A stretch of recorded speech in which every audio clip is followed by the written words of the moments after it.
Hello, everyone. How's everybody doing today? I hope you're doing fine. Still drinking my mate. Someone put a comment that some of the comments have been deleted. Two comments. First of all, I don't delete comments. Okay, just want to make sure that's clear. The other thing is that YouTube has apparently some kind of thing there where they send a lot of the comments that you folks put, they put them as spam. Even though I said, allow all comments, it still does it. So I don't know what to do about it. But so the big problem is really for me because I go in there and manually, unspam them. And I don't delete comments. You can cuss my mother if you want here. I mean, it doesn't matter to me, really. So I don't mess around with comments, first thing. Um, I wanted to mention two things before I get into the topic today. The first one is that, like three or four people have accused me of being a disinformation agent. Woo! Uh, Thank you. I feel good now. Yeah, they think someone's that I'm on someone's payroll or something. And I just want you to know, I'm 66 years old. I'm going on 90. I probably won't live till the age of 70. I don't know. Maybe I'll live 5 or 6 more years. That's my best guess. I'm in pretty bad shape. I had several operations, primarily micro operations with bones, that kind of thing. I have arthritis, but my health is not the best in the world. I drink beer, I drink wine, so I can't be too healthy. And so I'm a retired person. I do this for fun, only for hobby. So um, am I on someone's payroll? Well, a lot of people get this because I one time, I worked with the CIA, I worked with the FBI, I worked with the Cuban intelligence service, with KGB, with the Slovak, Iran, and so on. And so people say, "Oh, he must have ties to intelligence." That was in the '90s, early '90s. Okay, that's over with. Never again. Okay, I'm just stating that. Those of you who know a little bit about me probably seen maybe the movie. Here's the movie that went out, Crazy Che. Okay, you can find it on Netflix. Okay, so or if you look me up on the internet, you'll probably find a lot of information with me related to intelligence. I put that out there on the board right now so that people don't think I'm hiding something. Yeah, I had ties to intelligence. That was a long time ago, and that was politics. That you can, yeah, all politics really in the end. And that's over with. Right now, I'm doing physics, and you have to judge that simply by what I put online. I'm putting a mechanism for you to understand what could be disinformation about that. Okay, so maybe if I do something fancy with politics and say vote for this guy instead of for that one, then you can say something. But to present a mechanism and you accusing me of being a disinformation agent, my God, I think this conspiracy thing has really gotten out of hand. People are overthinking things too much. But if you want to believe, I can't help you, and maybe it's in my favor, because that way, if you do something wrong, like put something wrong, well, you never know. I'll call my buddies over there in Washington, and they'll send a satellite, and maybe zap you with a drone. So you better be careful with me. Okay, that's the first one that I just wanted to clear up there. The other one is what was the other one? Yeah, I said last time that some of these people they go into Patreon and they have funds coming in and they're building these pyramids, right? And so a couple of people came back and said, "Well, Bill, yeah, we're all doing the same thing. You're doing the same thing too. It's like the bum on the street. He's got a little cup, tin cup. So he does something. Maybe he does a song and dance. And if you like it, well, you give him some pocket change, right? And that's more or less what Patreon is about. And I'm saying, no, it's not exactly the same thing. Where is the difference? The difference is that, I'm the bum on the street with a little cup. That's me. It's not these other guys. See, these guys are forming organizations. They've taken over the whole city and they're controlling all the bums on the street and collecting from each one of them. That's a different story. They're building a pyramid. Okay, so it's a little different than what I do. I'm a little bum. Look, you look at my numbers. We started this channel about a year and a half ago. I've got 300 plus followers. That's all. And on my regular channel, I've been there for 10 years. I got slightly less than 5,000 people. If I'm running by the CIA or well, one of these organizations, believe me, I'd be a lot more successful. I'd be all over the place. Rupert Murdoch would be interviewing me. Okay, it would be a little bit different. And so, yeah, I'm not a disinformation agent, and I'm a little guy on the street with a little tin cup. These other guys, look at the Electric Universe. That's an organization. John Chappelle, I call him the John Chapel Society because they do religion with ether. And what do? They built an organization. Okay, flat earthers, they built an organization. They're doing something a little different. They're building an empire. Okay, so if you're going to suspect of someone disinforming the public, I don't think it's the Electric Universe or the John Chapel says, I'll be honest with you. But flat earthers, these people complain about conspiracies.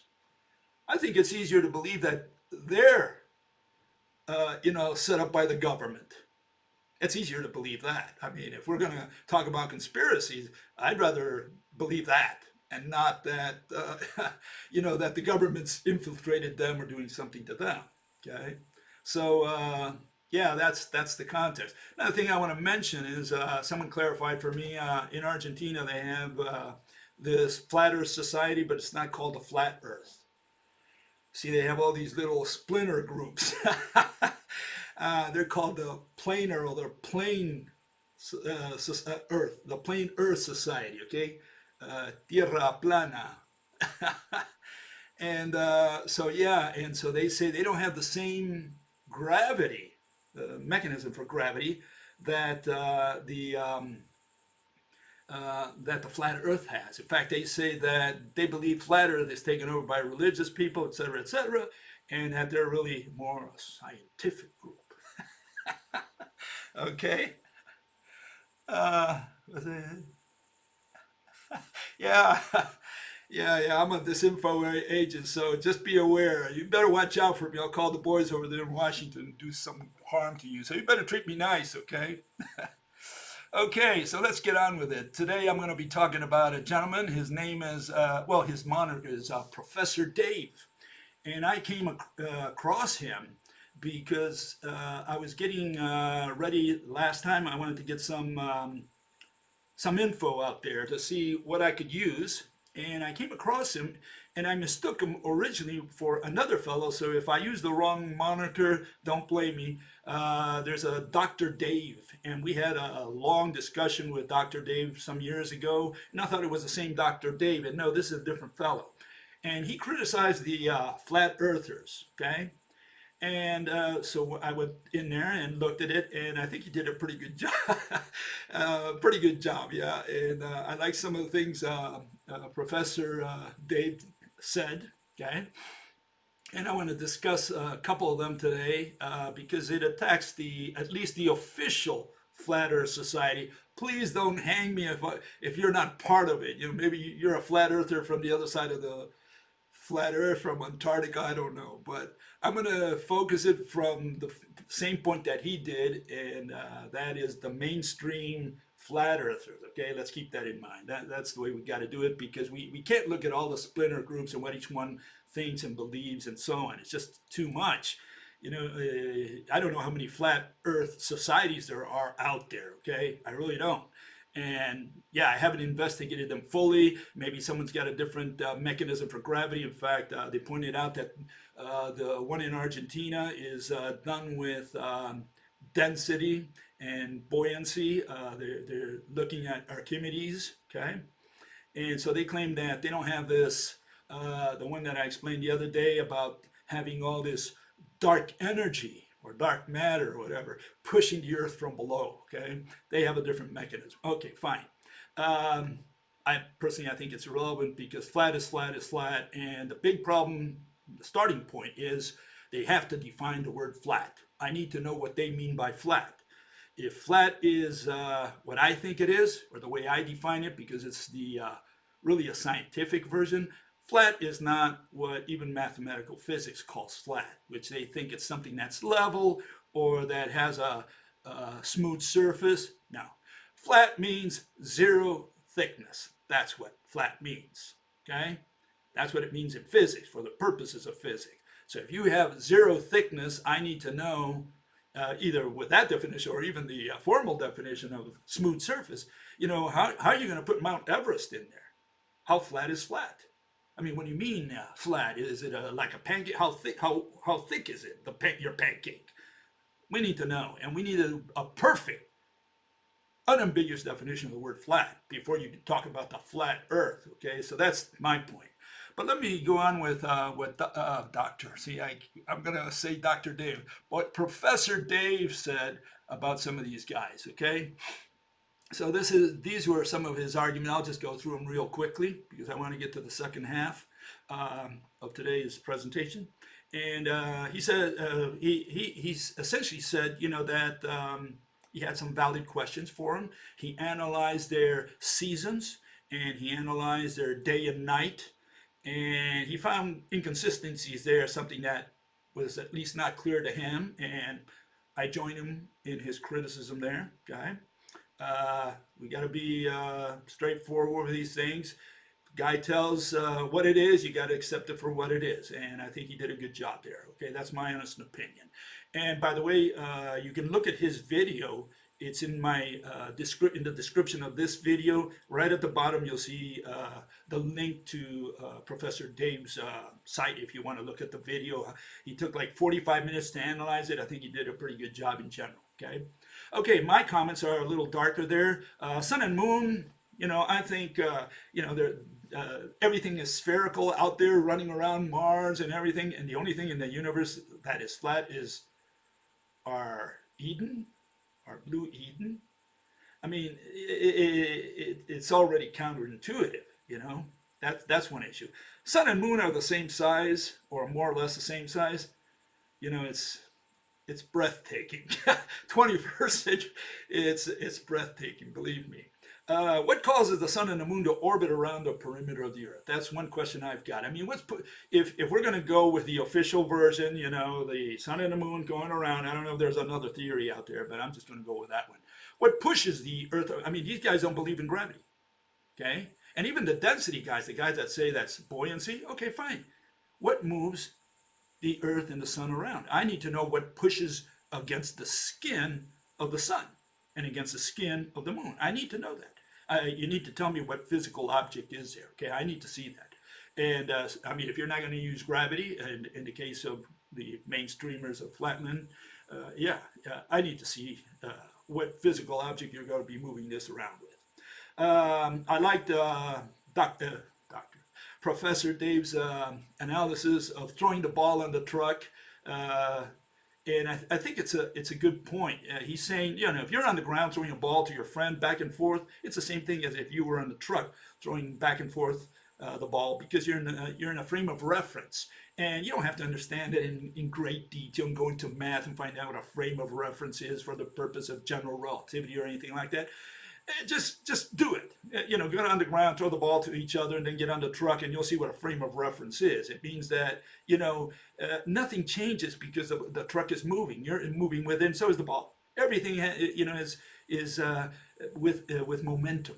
Okay, everything's moving, and so I think these people have a lot of problems applying that concept to a lot of their arguments. They use arguments that seem to violate that.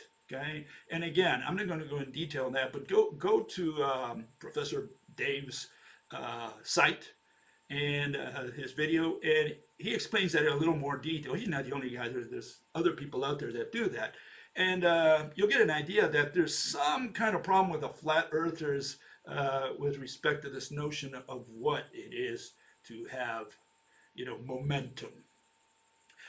I pulled out a comment made by the flat earthers. That's in red down there, and I want to clarify something about that. That I thought needed clarification because there are different versions out there, and I think 99% of the people out there get it wrong. Okay, so let me clarify this. It says the whole nonsense about Eratosthenes measuring that the Earth was a sphere, blah blah blah blah blah, and it took 1,800 years to rediscover it or whatever. Well, first of all, it's a lousy argument. Okay, it's a nonsense argument to saying, well, we used to, you're saying we used to know that the Earth was round 2,000 years ago, and it took 2,000 years to reinvent it. Even if that were true, which probably is to some degree, uh, that's not the argument. Okay, that's not the argument. But there's a bigger problem here, and that's the one I wanted to address, and that's that the part where he says measuring that the Earth was a sphere. A lot of people have this idea that Eratosthenes proved or somehow demonstrated that the Earth was round. This is not true. Okay? Now, in order to show you why it's not true, I did a little experiment. It's a very expensive experiment, okay? And you want to do it in the presence of a certified relativist because it's a very dangerous experiment, okay? I took a flat surface, and what I did was this. Let me show you what I did, okay? Where is it? Here it is. And I put two little pens on it, okay? Made with two clothespins, made sure they were more or less straight, and I started shining a light directly on one of the pens, okay? Now this is a flat surface, and you can see that there is a shadow on the second pen, on the one that doesn't have the light directly on it. Now, if I shine the light on the first one and we get a shadow on the second one, does that mean the table is curved? Obviously, you can get the same result. You can get a shadow, okay, even on a flat plane, okay? What is the issue? The issue is that Eratosthenes assumed, and here we'll show you this. I think it's this one.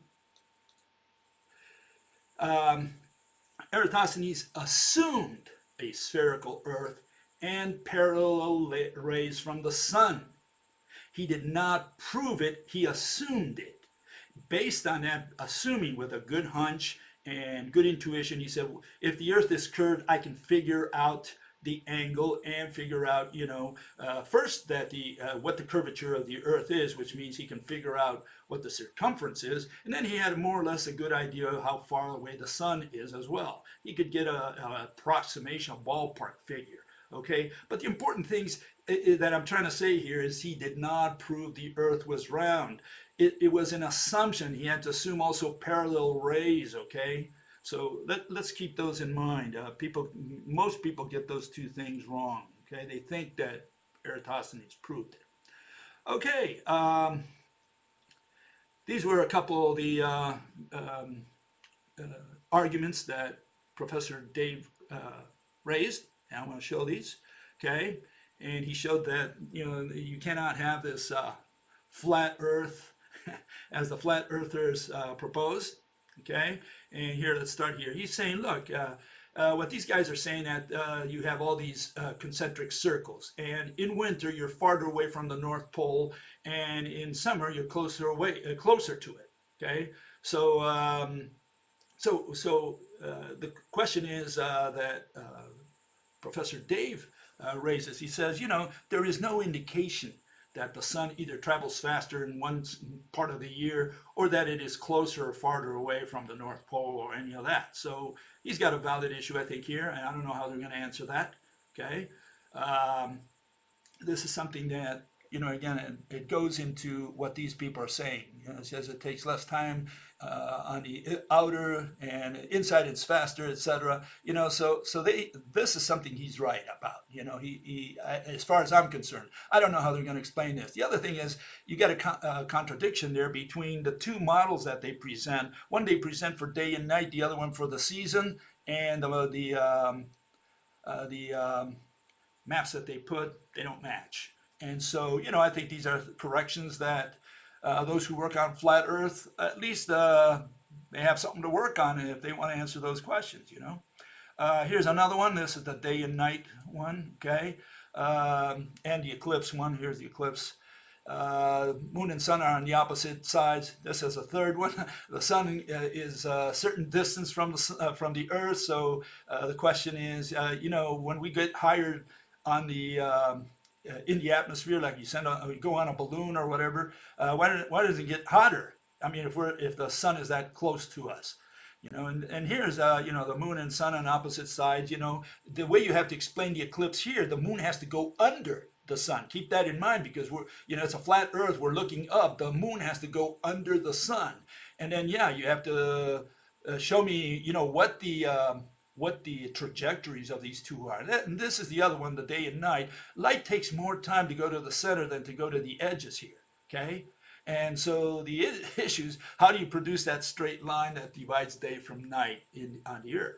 So all these, I think, are valid issues that Professor Dave raises. And, you can't take a penny away from that. I think these are valid issues that have to be addressed. Okay? So watch his video and you'll get an idea about it. Okay, where do I see problems? Well, I see problems in the arguments raised by the flat earthers, which were just as good, and they relate all to gravity. Okay, and so I want to go with that next. And here's a question that they asked Professor Dave. Okay, and it's got to do with mathematical physics, obviously. Gravity is neither caused by mass attracting mass, nor is it caused by space and time bending in the pockets and then having things fall into it. Okay, good question, or good attack. What does Professor Dave say? Yes, gravity is both those things. All mass warps space-time, therefore all mass attracts all other mass. If you can't understand that, that's not my problem.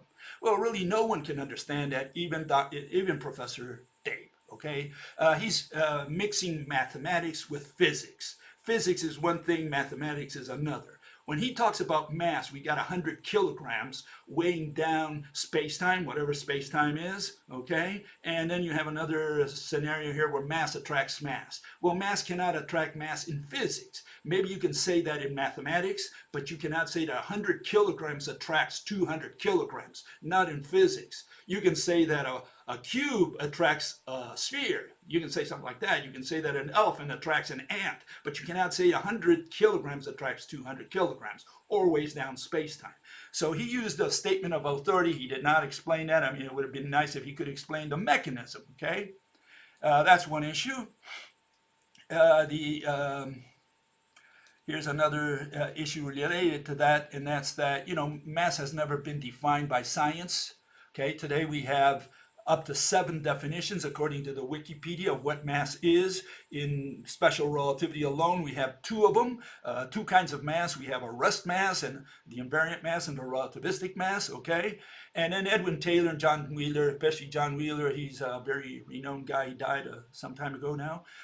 He says, and they say in their book, right, Space-Time Physics, nature does not offer us any concept as the amount of matter. History has struck down every proposal to define such a term. Even if we could count number of atoms or by any other counting method, try to evaluate amount of matter, that number would not equal mass, which is exactly what we're taught in high school. We're saying, it's the quantity of matter. No, it ain't. Okay, so we don't have a definition of the word mass. No one has any idea what mass is. The interesting part is when they apply that to a black hole, which is the scenario on the right, you have a couple of professors saying that the black hole crushes matter out of existence.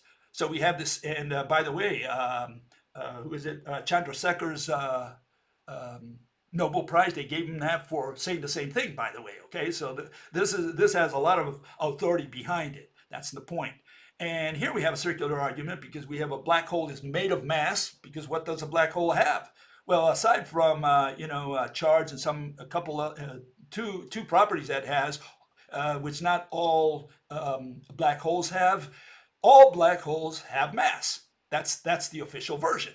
And if mass is the quantity of matter as it's defined in high school and just about to everybody, and a black hole crushes all matter out of existence, and we have no mass because that's the definition of matter, quantity of mass, quantity of matter.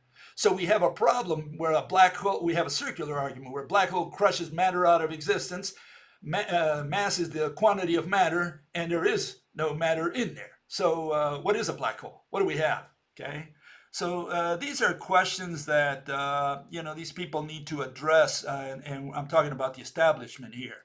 And here's a thing that I put, a little video that I put a couple weeks ago, and that's a turtle going around, space time.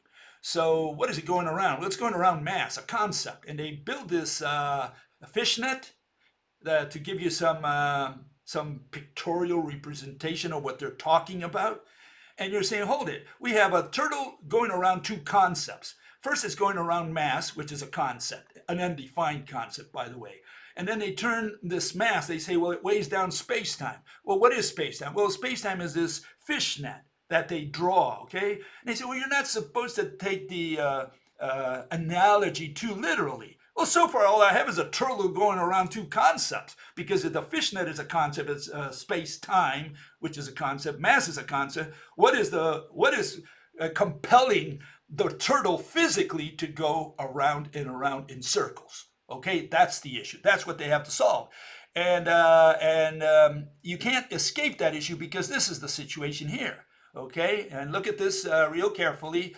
Here we have the sun weighing down the fishnet of space-time. Okay, so why doesn't the Earth fly out of the solar system? Well, because it's trapped in the gravity well formed by the depression caused by the sun in space-time. That's the official version. That's the physical interpretation for why the Earth doesn't fly out of the solar system. So I built a wall there just to illustrate it. There's a wall, and the Earth can't go beyond that wall. That's why it's going around in circles. Well, why can the moon go through that wall? Why can a comet go through that wall? Why can an asteroid go through that wall and not the Earth? Why can the astronauts go through that wall? Why can rockets go to Mars through that wall? Why can everything go through that wall except the Earth? So we got a problem in the physical interpretation. That's what I'm talking about, okay? I'm talking about not math. They can describe anything they want with math. I don't care. I'm saying the physical interpretation is irrational, okay? So they cannot say that, look, our math represents the real physical world out there. That's baloney, okay? And so, that's where Professor Dave had a problem answering that question. Nobody can answer that, not even him. All I'm saying is he should stay within math and not go into physics and pretend that the math represents the real world. It doesn't. It describes it. It does not explain it. Okay, let's keep that straight. They don't have a physical interpretation. Okay, and here's another issue that was raised by the flat earthers. All these were pretty good questions or issues raised by the flat earthers, by the way. Shows they're not completely crazy, at least not totally. Okay. It doesn't mean you have to be a flat earther, but the issues they raised were valid. And so that's the sound of a man with a worldview who is refusing to go by observations, instead would rather make something up, like expanding universe that exploded from nothing at the Big Bang. And yeah, a lot of people have problems with this because this is creationism. Everybody identifies this as creationism, except the people who defend it. Okay, they don't like to be considered creationists because that puts them, in the fundamentalist camp, fundamentalist Christian camp. And so what does Professor Dave answer? He says, yeah, sounds pretty zany, but the Big Bang cosmological model is very well substantiated by empirical evidence. Whoa. Recession velocities of the galaxy suggest a particular age for the universe, and the detection of the cosmic background radiation that originated in the recombination era corroborates that age. All he's doing is throwing authority at you. That's all we have here. Okay? That's all. That's all we're seeing.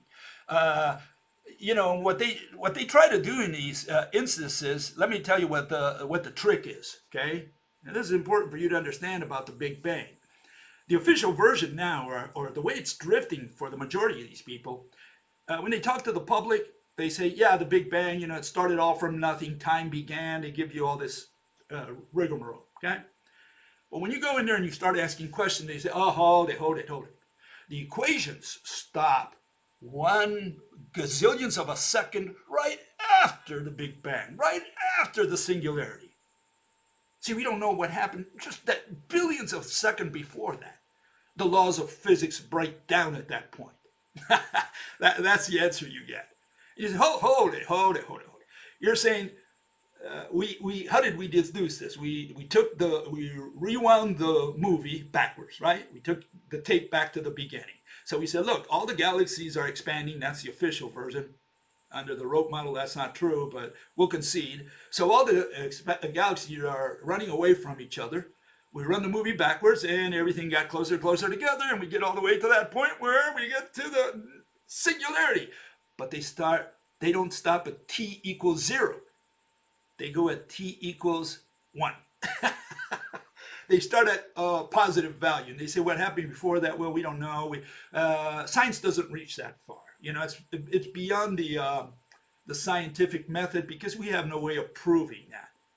So what are you left with? You're left with this notion that you're supposed to fill in the blanks.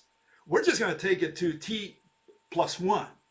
Now, if you want to take it to t plus 0 and believe that God created the singularity or whatever, well, that's your prerogative. All we can tell you what science tells us, and that's that we go down to t plus 1. That's a cop-out.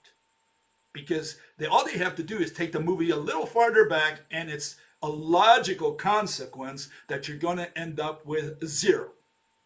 Okay? That's what they're saying. They're saying that matter started from nothing. In fact, you have Stephen Hawking in his book, A Brief History of Time, telling you, I should have put that today, but telling you that it all came from energy. You have plus energy, negative energy. You put them together and you have what? You have no energy, because they kind of cancel out mathematically. And then you separate no energy into plus and negative energy, and suddenly you have, positive and negative energy. One is gravity and the other one's mass. That's the explanation. So that's creation from nothing. What is energy? Well, it's a concept. Nobody knows, because like I showed last week, Richard Feynman says it clearly. We have no idea what energy is. Okay, so if they don't know what energy is, they can't use the word. They can't say energy did this, energy did that, because that's all they're saying is the spirit did this. They're using the word energy in lieu of the word spirit. That's all they're doing. Okay, so no answer there. It's all authority. That's all he threw it at the flat earthers. How about dark matter? This one I like. Here's dark matter. Okay. And the flat earthers ask them, there are no direct measurements of dark matter. And then they say at the end, he's saying that there is direct evidence, okay? And Professor Dave says, in actuality, the people that know, I love that word know, they always know, they always predict, right? They know everything. That dark matter is there and are trying to figure out what it is, write papers that look like this. And he shows that picture on the upper right where you see those graphs. Like that's science. That's mathematics. That's not science. In science, we don't use mathematics. In science, we have to explain a physical mechanism. Okay, so that graph doesn't tell me anything. What's the issue here? The issue, you see it on the lower left. You see a little galaxy that I put there, and you see 3 red arrows. Okay, what am I describing there? Well, as the galaxy turns, and we're going to turn it counterclockwise, okay, those stars that I pinpointed there, they should be flying out, because there's not enough mass in the center of the galaxy to pull on that star. So what have they done? They filled in the blanks with this so-called dark matter. What is dark matter? It's a variable in an equation. And on the lower right, you see how I put their graph. They have a graph where they show that as you get farther away from the center of a galaxy, the speed of stars is approximately the same as those further in. And this violates our intuition, because it should be that, stars on the farther side of the galaxy should travel much slower. And that's not the case. They travel just as fast or faster, as you can see on the graph. And so what have they done? They put kilograms all over the place. That's what they did. And these kilograms are put in there by hand. Okay? And so what is a kilogram? I mean, how does a kilogram do it? How does a kilogram pull on another kilogram? We're back to concepts. You can say that this is a mathematical description. You cannot say this is a physical explanation. Okay? I don't see a mechanism there by putting kilograms. All I'm seeing there is that these people are simply describing. Description is not an explanation. In mathematics, they describe. That's all mathematics can do. An equation only is a description of motion. What is physics? An explanation of physical causes and mechanisms. And of course, those two will never meet. That's why mathematical physics is idiocy. You can never put math with physics. They never merge, because they're two different disciplines. One deals with numbers, the other one deals with causes and mechanisms. And what they've done is they give you the idea, and you're educated to believe through the books that you read in high school. You start with force equals mass times acceleration, force equals g times mass divided by distance squared. You get all these equations, and people are lost, because when you get this for the first time, you panic. You say, oh, I don't understand any of that. And what are they telling you? They're saying, look, we can tell you how this universe works, but that how, the word how, does not refer to mechanisms. What does how refer to? How, description. It's like, how did the magician do the trick on the stage? Oh, I can tell you how. He went in there. He cut the lady in half in two pieces. He took 20 strokes, right? And he did it in 10 seconds. Well, yeah, but I mean, I was asking, how did he do the trick? That's what I want to know. All he did was describe mathematically what the magician did up there. He has not explained the magic trick. That's the difference between physics and mathematics. Okay, so no, they never go together, math and physics, and that's a big problem that we have today. These people are taking their math, their equations, and trying to make you believe that they understand. By understand, I mean explanation, mechanisms, causes, that they understand how this universe works. No, they can only describe, and they make quite a few errors there of logic, especially of rationality. Okay, let's continue here. How do we explain it under the rope model? Very simple. All stars are interconnected. They're physically interconnected because all atoms are physically interconnected. Okay, so now we can see why the stars on the outer side of a galaxy don't fly out, because they are physically connected to all other stars, and the whole thing tends towards the center of a galaxy. So a galaxy rotates, and all these stars don't fly apart because they're all interconnected. Very simple, baby stuff, kindergarten stuff. All you need to do is make a new assumption. The assumption is all atoms in the universe are interconnected, physically interconnected. You don't attract with mass, you attract with a rope, an elongated object of some kind. You want to put a wire in there, you want to put a cable, fine, but it's got to be an elongated object. It's got to be. There's no other way, okay? You can't explain action at a distance with particles, with discrete particles. Throwing particles or through pressure like the push gravity people do. They even do push magnets now. Unbelievable. Okay, there's another issue here, and that was the space-time issue. Okay, they raised this, and they said, you have Einstein's model of gravity, which is, of course, theoretically the bending of space and time, okay? So how did Dave answer this? Well, sorry, general relativity is one of the most corroborated theories in the history of science. Again, a lot of authority, a lot of throwing facts around like truth, and there's no explanation. And so the model predicts, I love that word predict, the perihelion precession of Mercury with extreme precision. That's upper right there. You see the little Rosettas there. Okay, that's the perihelion shift. We can see gravitational lensing all over the universe with magnitudes that align with cumulative masses the light is bending around. Okay, the first problem there is light is bending. Okay, light is bending. I covered that the other day. No, light does not bend. Not if light is made of photons. What the people in mathematics like to use that word bending or warping when they're really saying deflecting. What they're trying to say is the photon is deflected because space is curved, not that light is bent or warped. And these people have built this irrational language, okay, and that's part of the problem, that happens, with all these folks. Here's my answer to that. I mean, if he's right and all these measurements and whatever calculations show what he says they do, that there is such a thing as space-time, well, then the question is time a physical object can be warped by gravity? Does Earth drag space around as proven supposedly by the gravity probe B experiment? And you see that on the upper right there. Is that what the Earth does? It drags space around itself? Is this what the physical interpretation is? We have to fire everybody at NASA. These people are idiots. I mean, really, this is as irrational as it gets. And they say there's a physical object called space-time when space-time is clearly an abstract concept. These people are not doing physics, they're doing abstracism. That's what they're doing. And abstract is the opposite of physical, by the way, okay? So these people are not into physics. They're into a different, you could say, dimension almost. Okay, there exists an unimaginable physical four-dimensional object called space-time. That's that tesseract that you see there. I mean, this is one of their favorite toys. And what you're seeing there is two nested cubes.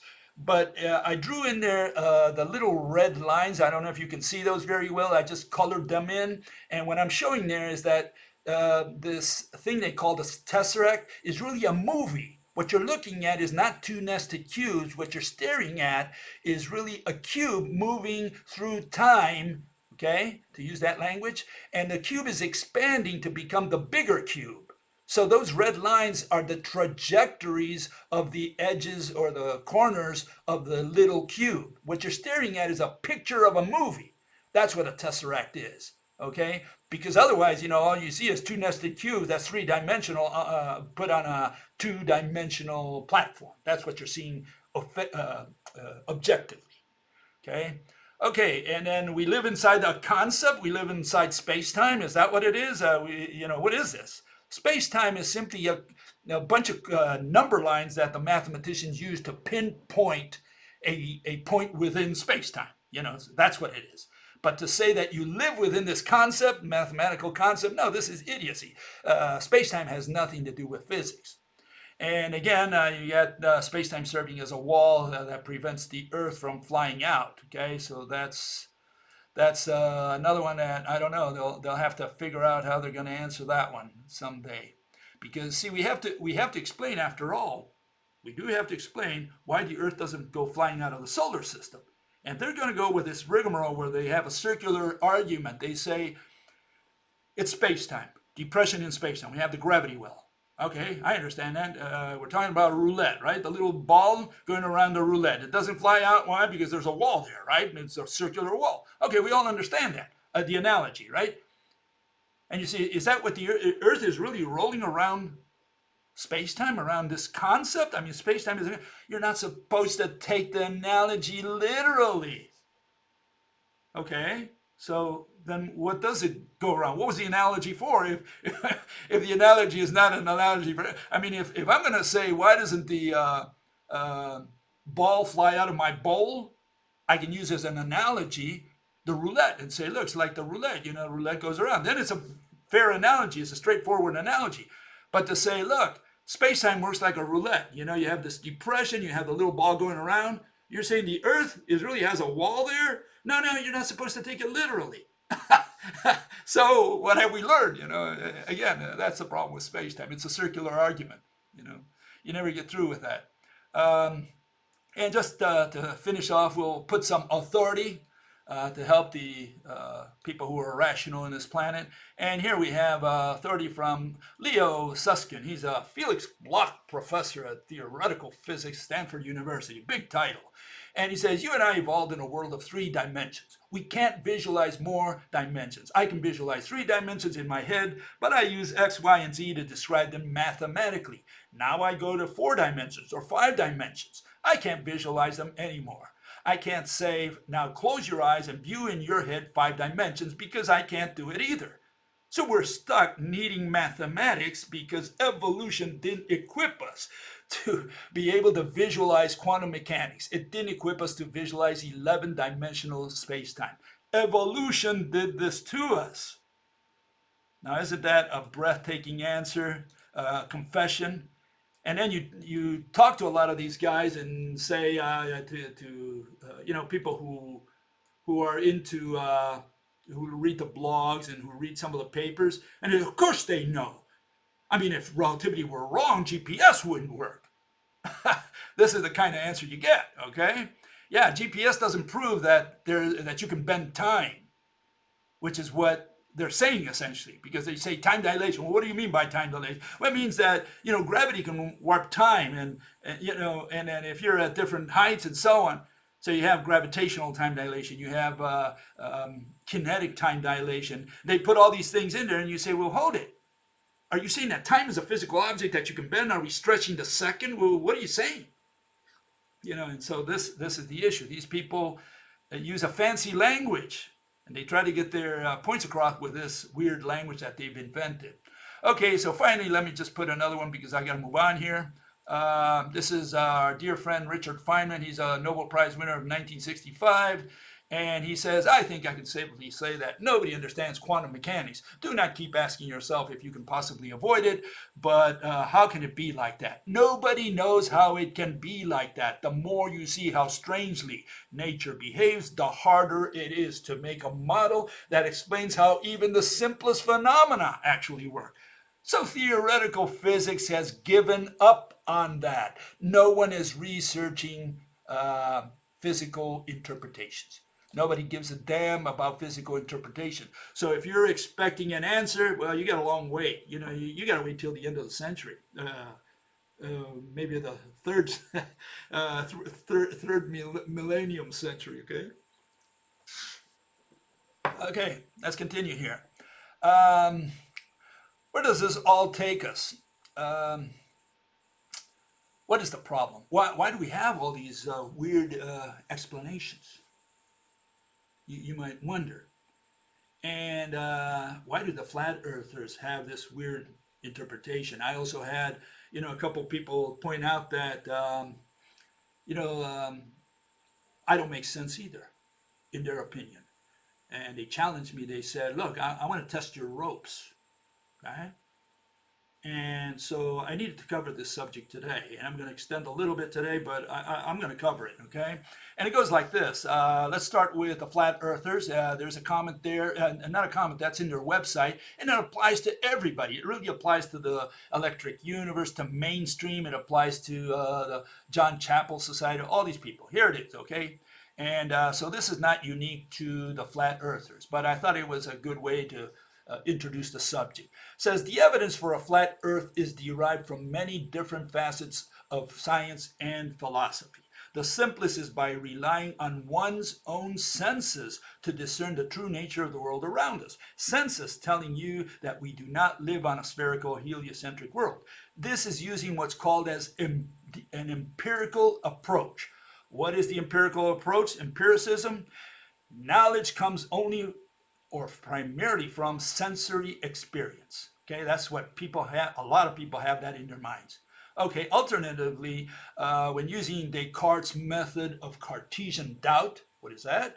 A systematic process of being skeptical about or doubting the truth of one's belief or beliefs. Okay, so we have these two, the empirical and the Cartesian doubt method. You can also add to this if you want Karl Popper's falsifiability as another criteria. Okay, so these are different ways of tackling problems. Okay, And so it takes us to the question: what is science? Is this what science is? Doubting, testing the hypothesis, using your sensory experience, running an experiment to, confirm the theory or the hypothesis or whatever. Is that what science is about? Well, let's find out. Here we have a definition of science from some very important sources that a lot of people use, or that, are, I guess, you could say formal. Here's dictionary.com. This is the definition of science, okay? The intellectual and practical activity encompassing the systematic study of the structure and behavior of the physical and natural world through observation and experiment. Wikipedia, a systematic enterprise that builds and organizes knowledge in the form of testable explanations and predictions about the universe. And Berkeley has a checklist where they go, focuses on the natural world, aims to explain the natural world, uses testable ideas, relies on evidence, involves the scientific community, leads to ongoing research, and benefits from scientific behavior. Is this what science is about? And if you ask most people, they probably say, yeah, that's what I've been taught in high school. I'm saying none of that has anything to do with science. And that's the problem today. None of it has anything to do with science. We never did science in the last 10,000 years. What are you saying, Bill? You crazy? Yeah. Why? Because for the first time we got a definition in the 21st century of what science is that is consistent, that is rational. And for the first time we have a scientific method that we can also define in objective terms. Before that we never had it, and that's why people come up with all these weird theories, because they think things that it's about testing or running an experiment and proving your hypothesis and making predictions and observing and collecting data. None of that has anything to do with science. So let's go through the list of what science is not, according to this site, okay? And again, that has to do with some of the followers. People say, I've been following you for 2.5 years, someone said the other day, and lately you've changed, you've changed your pitch. And no, it's because you don't have the intelligence to figure out what I have been saying. I've been saying the same thing for the last 20 years, but you haven't picked up on it because you're still thinking your old terms and your old, in the way you were educated in high school, your version of science, your notion of what the scientific method is. So I need to go in there and show you exactly what science is not. And I'm going to offend at least 90 to 99% of my audience today, and I hope to do so, because I don't want you as followers if you don't agree with this stuff, okay? And followers, it's like that girl. She's walking in at night, and she's all scared, because she's afraid someone's going to do something to her, maybe rape her or kill her or whatever, and she feels some footsteps behind her. And she walks faster, and the footsteps go faster behind her, and faster and faster and faster. And she finally turns around and says, "Who are you? Who are you?" And the guy says, "I'm your follower." "Well, please don't." And that's the same thing I'm saying. Please don't follow me. I mean, don't you have anything better to do if you don't agree, or you don't fall in line with what I'm saying here? If you have a totally different version, any question, any comment you put is going to bounce. It's going to bounce because you're not paying attention to what I'm saying. Doesn't mean you have to agree. It just means that you should be aware before you ask the question or make a comment on what this site is about. So let's go through the list of what science is not, and I hope to offend at least 90 to 95% of the people out there. Here it goes, okay? Keep an eye on it, okay? Here it goes. Okay, what science is not. We do not observe in science. Any person who is observing is a gawker, okay? He just gawks. That's what observe means. Study, we don't study anything. We analyze, we don't analyze anything. We don't predict, we don't make any predictions. That's astrology. We don't collect data, no data whatsoever. We don't do any math, no equations, okay? So anyone doing equations is known as an idiot. And he calls himself a scientist? No, he's an idiot, okay? That's what it's called. Anyone who describes, he's also an idiot. We don't describe in science. We don't present evidence. Anyone who presents evidence is again an idiot. We treat them. That's the, by the way, that's the scientific, the technical term. Okay, anyone who presents evidence, idiot. That's how we treat them in rational science. We don't do experiments. Anyone who does experiments, we call him an idiot. Who comes and says, I'm going to do an experiment to show you, to demonstrate, we call him an idiot. Okay? So if you think that this is science, now you know what label we're going to apply to you. We don't seek the truth. We don't prove anything. We don't persuade, convince, convert, or recruit. We don't know or believe. We don't use the word knowledge at all. Knowledge means religion, means you already know. Okay? We don't win prizes. They give these prizes, the Wolf Prize, the the Nobel Prize. We don't get, that's beauty contest. Okay, the girl walks with her bouquet of flowers, big tears. Oh, I'm the most beautiful in the world. Well, that's what these guys are. They go with their medals. Oh, I got a medal for intelligence. I mean, what the, what is this? Is that science? We don't censor theories.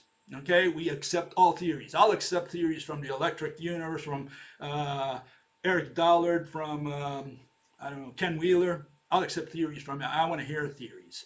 I want to pick my brain. I want to see what I can find wrong with them if they contrast against my theories. And that's how you improve yourself. If I'm going to be bombarded every day with black hole and Big Bang and dark matter and Big Bang and dark matter every day, over and over and over again, we proved, we found, we discovered, we measured. Oh my God! I mean, stop it. No, I want to be, enriched with different theories. So no, we don't censor theories. We welcome theories, and we analyze them, we criticize them. That's why it's better to fight and not to hide. That's my point. We don't rely on authority. The boss tells you to believe, or you believe for me because, I'm too stupid, so I'm going to let you do the thinking for me. You can also sleep with my wife for me, and you can also feel for me. Maybe you can die for me. No, you got to do your own thinking. Okay, you can't rely on authorities. You got to reason it for yourself. Otherwise, all you're doing is just having a religion in your head, which is unsubstantiated because you don't understand your own theory. We don't vote for theories. Science is not democratic. It's not majority. If everybody votes for the flat earth, it doesn't mean that it makes it so. Mother Nature laughs at those people. Okay? And we don't testify or present witnesses. None of that is science. None of that you see there has anything to do with science. Have I offended you? I hope so. That was my intention. Let me make it a little more graphic here. Okay? So all these groups, mathematical physics, flat earthers, electric universe, thunderbolts, Ken Wheeler, Eric Dollard, including Nikola Tesla, David and Bob Hill during their John Chapel Society, Nassim Haramein, atheists, Buddhists, Catholic, all these people essentially have this notion of the scientific method. Observe, collect data, hypothesize, predict, run an experiment, verify, describe with math. They use the sense of vision, hearing, smell, taste, or touch. Anyone who uses any of these senses is not a scientist. We get rid of these people because we don't use the senses. Sorry.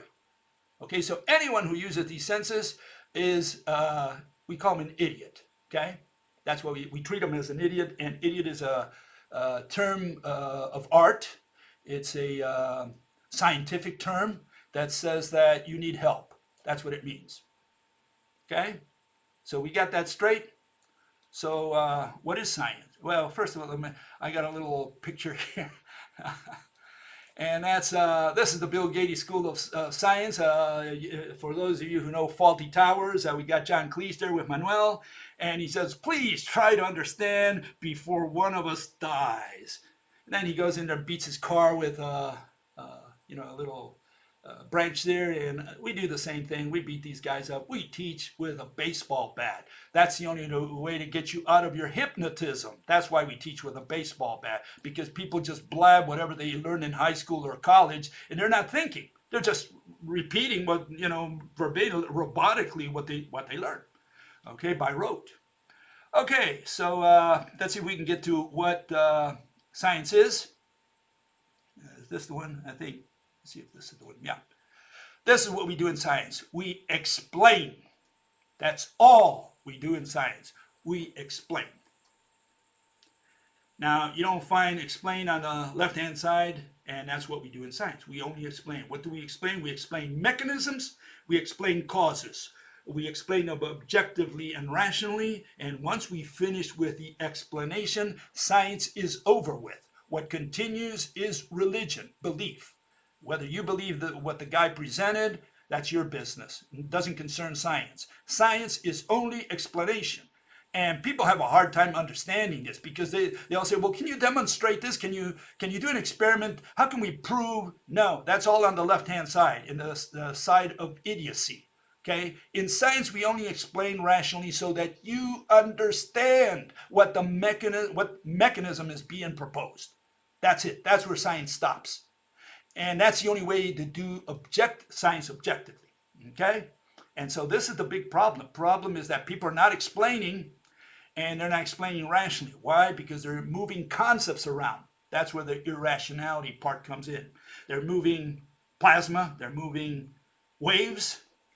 Wave is not a physical object. They're moving energy. They're moving fields. None of that applies in physics. You're doing religion. You're doing irrational. You're moving spirits. That's all you're doing. You got to move a physical object. You got to tell me what physical object underlies your theory, your mechanism, the one that you're proposing. So if you're going to explain, like in this case, two magnets, okay, why they stick together, I want you to put a physical object in between those two magnets, or on the outside of the two magnets. Somewhere you got to put a physical object. If you're going to tell me, oh, a field did it, or the waves did it, or energy did it, no. You're in the wrong business. You should go to church on Sunday and pray for your salvation. Okay? So yeah, all we do in science is explain, and here we'll compare them side by side, the scientific methods. At the bottom you have, bottom left, you'll see what I showed before, the observe, collect data, that kind of thing. And this is the genuine scientific method. We have to explain a theory to someone. We have to explain a mechanism. And so we start with the assumptions, and assumptions are known as the hypothesis. Hypothesis is not an unproven theory as it is in the religion of mathematics. No, a hypothesis is an assumption. And the assumptions begin with the objects that you're going to use, that you're going to move around. You're going to make a movie of your theory so that we can see it with our own eyes objectively. We have to have definitions for any crucial word, especially word object. And you have to start with the initial scene. You got to set your movie in motion, starting with a first frame. Okay, there has to be a first frame in your film, and you can't start your movie in the middle of the film. Okay, you got to start it at the beginning. Theory, what is a theory? It's an explanation. In physics, it means movie of the causes and mechanisms. Just put a movie on the screen so that I can see your mechanism, what you're proposing. I want to see objects. I want to see shapes on each one of the frames of your film. So you can see we have a different way of doing science, and that's called the rational scientific method. And so, yeah, a lot of people have problems with that because they've been educated to say, oh, no, demonstrate to me. Tell me how you did this, or I can tell you the mechanism. But you're asking me to prove it to you, to show you evidence. You want me to twist your arm. I don't do twisting. We don't recruit. We don't try to persuade. I mean, we do that because it's natural and human to do that. But we need to separate persuading and convincing from explanation. Explanation is objective. I explain a mechanism. You understand it. We adjourn. That's it. That's the end of science. Now we can go out there to the bar or to the water cooler, and we can shoot the bull for several hours and say, well, how about this and how about that? What evidence do you have? That's extra scientific. Okay? Physics, explanations. Explain the rational mechanism. Now, why do I raise this issue? In part because, some people say, have told me in the past, and it came up again recently, they said, well, Bill, you propose ropes. Here's my version of light, okay? I say it's a torsion along a rope. Torsion wave is the fastest thing that you can imagine. So it's a little better than the transverse or the longitudinal wave. It beats both by a mile. Just leaves them biting the dust. Torsion wave is the fastest thing there is. You can also see that the rope is already uh, structurally built with what we see in the electromagnetic wave. Okay, and I'm talking about a rope. Okay, and now people say, well, okay, Bill, let's go to the lab. Let's see if we can reproduce what you're saying. Let's take the rope and see if we can reproduce gravity, if we can reproduce um, magnetism, if we can reproduce features of light. And that's when we bring the baseball bat, just hit them over the head like 10 times, okay? Big lumps. What are these people asking? What are they trying to do? Why is their question irrational? Why is their proposal irrational? It's irrational because light. Have you ever tried to touch light? Have you ever tried to touch gravity? Have you ever tried to touch a magnetic field? You'll notice something very funny about them. They're immune to touch. You can't touch it. And you say, hold it. The magnetic field moves the iron filings around. It moves another magnet from a distance, right? But I can't touch it. You know, I go in there and I wave my hand around. I can't feel it. I can't see it. You know, the only way I can see a magnetic field, for example, is by sprinkling iron filings. I can see there's something there. I don't know what it is, but that's the only way I can pattern it. I don't really see the magnetic field. I say there's something there, but I can't touch it. And for some reason, it has this one-way touch. It can touch the magnetic, the iron filings, but I can't touch the magnetic field. So what are these bean brains trying to do? They're saying, Bill, take a rope and let's see if we can simulate all these things. Well, can you see this rope? Do you think you can touch? I think I can touch it. I mean, I know you got to do your own experiment at home, always in the presence of a relativist. Go get a rope and see if you can touch it. Okay? These people are saying that they're going to use something from our three-dimensional world that is made of the ropes, which I'm proposing. Okay? And they want to go into the other world, to the world of the invisible, of the untouchable, and they want to simulate with something touchable and seeable. They want to simulate something that is not touchable and not seeable. I mean, even if I were successful, I'd be wrong. Because, you know, imagine I show you gravity. Okay, and I'm saying, what is gravity? Well, gravity, every atom in the universe is connected to every other atom. Okay, so why does a person that's falling from an airplane or a mountain, you know, why does he approach the center of the earth faster and faster and faster and faster? Why does he accelerate? Well, because, you know, all the ropes are fanning out. And so the guy says, okay, let's see if you're right. Let's go to the lab and let's see if we can simulate it with ropes. And so he goes in there, he ties a whole bunch of ropes to this thing, and I show him the mechanism, right? So it comes down and the ropes fan out as the thing approaches the floor. And the guy says, oh, but you didn't simulate gravity. I didn't simulate gravity. No, you did. Why not? Because I can touch the ropes. And see, I can't touch gravity. So now I turn it around against you. I'm saying, look, you're asking me to use a tangible, visible object to simulate that which is intangible and invisible. So you are the irrational individual who's asking for something impossible. We cannot simulate in the lab Mother Nature's invisible, untouchable universe. Okay? So let me give you a little story. You like storytelling? Okay, I'll tell you a little story. Okay? God comes down to earth. You know, God's all powerful, all knowing, you know. Comes down and he visits Johnny. Hi, Johnny. Who are you? I'm God. Oh, God. I always believed in you.